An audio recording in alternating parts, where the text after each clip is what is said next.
Hello सगळ्यांना. तर ओला लसूण लवकरात लवकर कसा सोलायचा ते आज ट्रिक मी तुम्हाला शेअर करणार आहे. तर चला बघूया.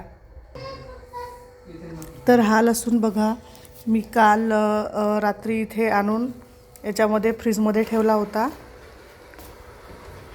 आणि हा लसूण आता सोलून तुम्हाला दाखवते. तर हा लसूण मी रात्रभर फ्रीजमध्ये ठेवला आहे असा चाळणीमध्ये आणि आता सोलून दाखवते. तर बघा, आता हा आपण लसूण काढलेला आहे फ्रीजमधून आणि बघा हा ओला लसूण आहे, किती लवकर निघतो बघा फ्रीजमध्ये ठेवल्यामुळे. बघा हा लसूण ओला लसूण आहे. तर ओला लसूण काढण्याची ही सर्वात सोपी ट्रिक आहे. तुम्ही रात्रभर फ्रीजमध्ये ठेवा त्याला आणि सगळ्यात लवकरात लवकर हा लसूण सोलून निघतो. नाही तर मग तुटतो मधातूनच किंवा लवकर निघत नाही, खूप प्रॉब्लेम जातो. तर बघा खूप लवकर हा सोलून होतो.